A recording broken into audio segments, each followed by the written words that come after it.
రాముడు రావణుని జయించినాక అయోధ్యకి వెళ్ళాడు. అద్భుతంగా పరిపాలించడం మొదలెట్టాడు.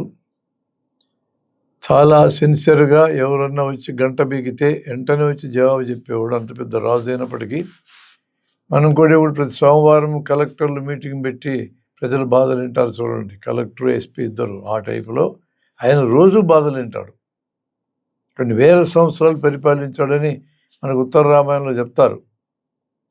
ఒకరోజు ఒక బ్రాహ్మణ్ తన కొడుకు చనిపోతే భుజాన్ని వేసుకొని వచ్చాడు. గంట బీకాడు. రాజుగారు వచ్చారు. ఏమయ్యా, ఏం కావాలి నీకు అన్నాడు. నా కొడుకు చచ్చిపోయాడు సార్ అని.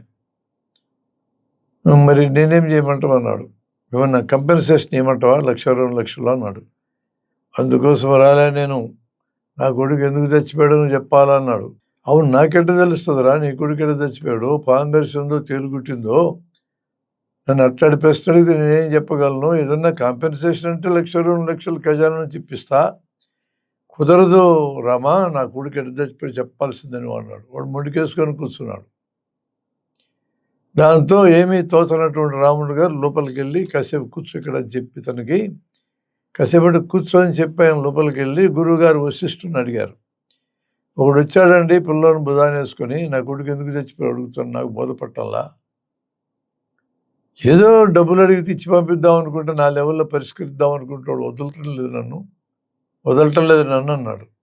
మీరన్నా చెప్పండి, కుమారుడు ఎందుకు చనిపోయాడు చెప్పండి అని అంటే ఆయన ఆలోచించి చిన్న గురువులతో కూడా కన్సల్ట్ చేసి, అమ్మా మేము కనుక్కున్నాం, దగ్గర అడవిలో శంభూకుడనే శూద్రుడు తపస్సు చేస్తున్నాడు, వేదాంగాలు చదువుతున్నాడు. శూద్రులు చదవకూడదు మనుస్మృతి ప్రకారం, మహిళలు చదవకూడదు, చదువుకు దూరం ఉండాలా, చదువు ఎప్పుడూ బ్రాహ్మణుల చేతిలో ఉండాలా, అవసరమైనంత వరకే రాజులకు నేర్పాలా, అవసరమైనంత వరకే వయస్సులకు నేర్పాలా. శూద్రులు ఎల్లప్పుడూ ఈ 3 కులాలకు సేవలు చేస్తూ ఉండాలి. అది మను నిర్దేశించినటువంటిది. ఆడక్కడ చదువుతున్నాడు కాబట్టి ఈ కొడుకు చనిపోయినాడు. మరి నేనేం చేయాలి స్వామి అన్నాడు. నువ్వు చేసేది ఏం లేదు, వాడి మెడ నరికేసేయాలన్నాడు. కేవలం చదువుకుంటున్నందుకు. పోనీ వాడిని ఏదైనా ఎక్స్ప్లెనేషన్ అడగమంటావా, ఎందుకు చదువుతున్నాడు అట్లా? ఎక్స్ప్లెనేషన్ ఏంది, పొర లేకుండా మాట్లాడక, నో ఎక్స్ప్లెనేషన్. నేను చూపిస్తాం వాడు ఎక్కడున్నాడో, మాట మంత్రాలు పట్టుని మెడక నరికేయాల్సిందే అని చెప్పాడు గురువుగారు. చూపించారు గురువులందరూ శంభుకుని. వాడు కళ్ళు మూసుకొని తపస్సు చేసుకుంటున్నాడు. పుస్తకాలు ఎదురుగా పెట్టుకున్నాడు. వెళ్ళాడు, తన కరవాళ్ళతో పట్టుని మెడకాయ నరికేశాడు. శూద్రులు చదువుకున్నందుకే మెడకాయ నరుకుతామంటే రాముడు అలా అమలు చేశాడంటే మనుస్మృతి ఆధారంగా పరిపాలన చేస్తున్నాను అన్నప్పుడు, అలాంటి మనుస్మృతిని మళ్ళీ రాజ్యాంగానికి తీసుకురావాలని భావించే ఒక పార్టీకి ఈ శూద్రులు ఓట్లు ఎందుకు వేయాలా, ఎందుకు గెలిపించాలి వీళ్ళు?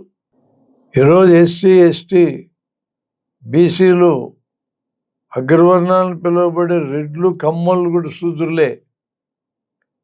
బ్రాహ్మణ, క్షత్రియ, వయసు తప్ప అందరూ శూద్రులే. శూద్రులు పంచములు. అసలు వీళ్ళందరూ ఎందుకు ఓట్లు వేయాలి, వీళ్ళకి ఎందుకు గెలిపించాలి వీళ్ళని, ఇట్లాంటి భావజాలం కలిగిన వాళ్ళని అనే ఆలోచన వీళ్ళు చేయక్కర్లేదా?